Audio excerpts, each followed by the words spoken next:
హరే కృష్ణ. మనం ఇప్పుడు దర్శించుకోబోతున్నటువంటి అద్భుతమైనటువంటి క్షేత్రం పేరు తారాదేవి మందిరం. ఈ మందిరం సిమ్లాకి ఒక 15 కిలోమీటర్లో అత్యంత ఉన్నతమైనటువంటి శిఖరాల్లో వెలిసి ఉన్నటువంటిది అమ్మవారు తారాదేవి ఈ మందిరం. ఈ మందిరానికి వెళ్ళడానికి ప్రతిరోజు కూడా బస్సు సదుపాయం ఉంది. మన సొంత వెహికల్స్తో కూడా వెళ్ళవచ్చు. బస్సులు అయితే మొట్టమొదటి బస్సు సిమ్లా నుంచి ఇక్కడికి 11:30కి చేరుకుంటుంది. అది మొదటి బస్సు. లాస్ట్ బస్సు 3:20 గంటలకు ఉంటుంది ఈ తారాదేవి దగ్గర. ఆ తర్వాత మరి బస్సులు ఉండవు. కాబట్టి ఈ మధ్యలోనే మనము దర్శనం చేసుకొని వెళ్ళిపోయే విధంగా ఉండాలి. సొంత వెహికల్స్ అయితే మనకు పర్వాలేదు. ఎక్కడైతే మనం పార్క్ చేస్తామో అక్కడి నుంచి ఒక 150 మెట్లు మీదకి ఎక్కామనుకోండి, ఇప్పుడు చూస్తున్న విధంగా అద్భుతమైనటువంటి మందిరం మనకి దర్శనమిస్తుంది. చాలా అద్భుతంగా ఉంటుంది. ఈ మందిరము చెక్కతో కట్టబడింది. ఆ రోజుల్లో 6 కోట్లు ఖర్చు పెట్టంట ఈ మందిరాన్ని నిర్మించారంట.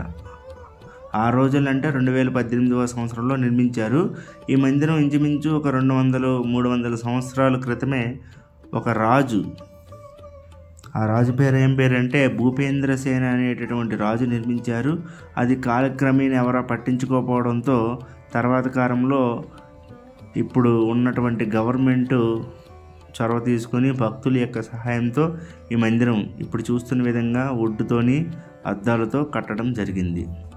చాలా అందంగా ఉంటుంది. మనం స్థల పురాణంలోకి వెళ్ళినట్లయితే ఇక్కడ 2 కథలు ఉన్నాయి. ఒక కథ ఏమంటే, ఒకసారి అమ్మవారంట భూపేంద్రసేనకి కల్లో కనిపించి, నాకు ఒక మందిరం కట్టు, మీ వంశస్థులందరినీ కాపాడుతాను అన్నదంట. ఆ రాజు ఆ సమయంలో వేటాడడం కోసం అడవుల్లోకి వచ్చాడు. చూస్తే ఇదేంటిది, ఎక్కడి నుంచో ఒక స్వరంలాగా వినిపిస్తుంది. స్వప్నమా నిజమా కాదా అన్నట్టు ఆయనకు అనిపించింది.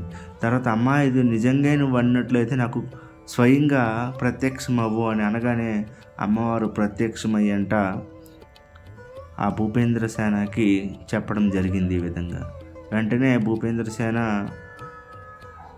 అమ్మవారి కోసం ఆ రోజుల్లో ఒక విగ్రహం తయారు చేసి ప్రతిష్ఠించారు. తర్వాత కాలంలో ఆ విగ్రహం ఇంకో దగ్గర ఉండేది. అమ్మవారు కనిపించిందంట, లేదు నాకు అత్యంత ఉన్నతమైనటువంటి శిఖరం మీద ఉండాలనిపించింది, కాబట్టి నువ్వు ఈ సిమ్లా దగ్గర ఉన్నటువంటి ఈ శిఖరం మీద నాకు ఏర్పాటు చేయని చెప్పగానే అమ్మవారి కోరిక మేరకు ఇప్పుడు మనం ప్రస్తుతం చూస్తున్నటువంటి సముద్ర మట్టానికి 7,200 అడుగుల ఎత్తులో ఉన్నటువంటి ప్రదేశంలో అమ్మవారి గుడి ఏర్పాటు చేయబడింది. మనం చుట్టుపక్కల చూసినట్లయితే చాలా ఎత్తులో ఉంటాము. భయం వేస్తుంది, అరే ఎట్లా ఆ రోజుల్లో ఇది కట్టారనేసి.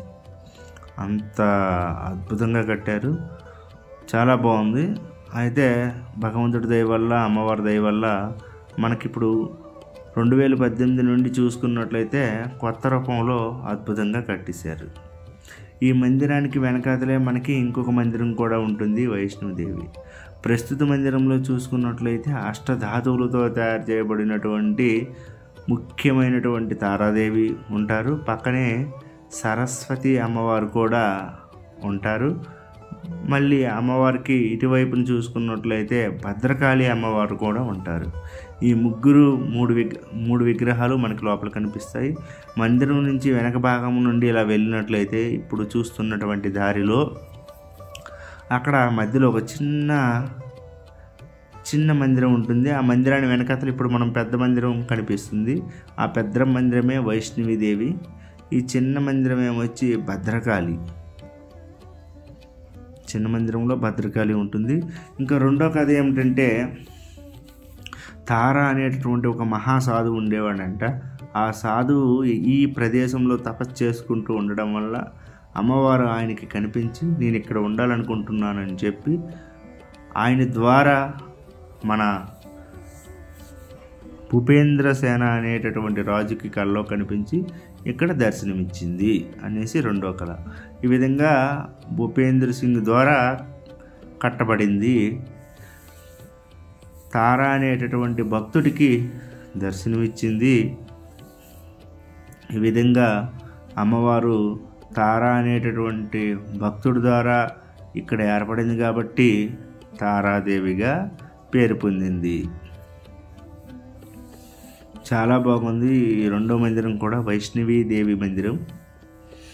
వైష్ణవీదేవి మందిరం అంటే అది వేరు, శక్తిపీఠం అది వేరు. ఈ మందిరాన్ని కూడా త్రిగుణాత్మక శక్తిపీఠంగా అంటారు. మనం చూసినట్లయితే కింద నుండి ఎంత ఎత్తులో ఉన్నామో మనం చూడొచ్చు. చూస్తేనే భయం వేసేస్తుంది, అంత ఎత్తులో ఉన్నాం. ఆల్రెడీ కొండల మీదే అన్ని పట్టణాలు ఇల్లు కూడా కొండల మీద ఉన్నాయి. కానీ ఆ కొండల మీదకి ఇంకా హయ్యెస్ట్ అయినటువంటి తారాదేవి మందిరం ఉన్న శిఖరమే ఎత్తైన ప్రదేశం. ఇక్కడ నుండి చూసినట్లయితే టౌన్స్ అన్నీ అక్కడ కనిపిస్తాయి. చుట్టుపక్కల సిమ్లా సిటీ మొత్తం కనిపిస్తుంది. అంత ఎత్తులో ఉన్నాము. చాలా బాగుంది.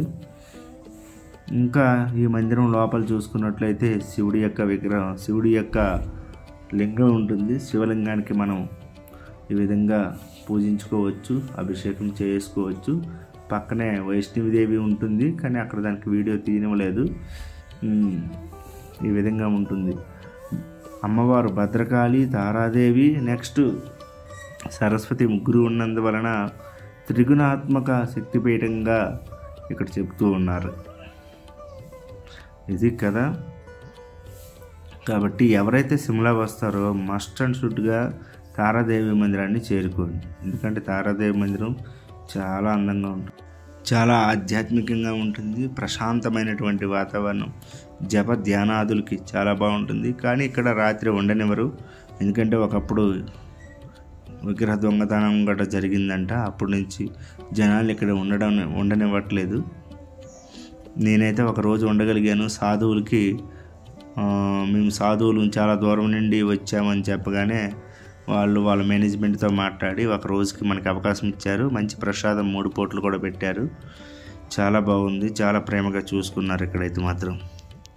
కాబట్టి మీరందరూ కూడా ఎవరైతే ఈ వీడియో చూస్తున్నారో సిమ్లా, మనాలి ఈ విధంగా టూరిజం చేసేవాళ్ళు సిమ్లా వచ్చారంటే తారాదేవి మస్ట్ అండ్ షుడ్గా దర్శనం చేసుకోవాలి. చండీగఢ్ నుండి వెళ్ళే సోలాన్ వస్తుంది. సోలాన్ నుండి మనము సిమ్లా వెళ్ళే రాస్తాలోనే వస్తుంది అనమాట.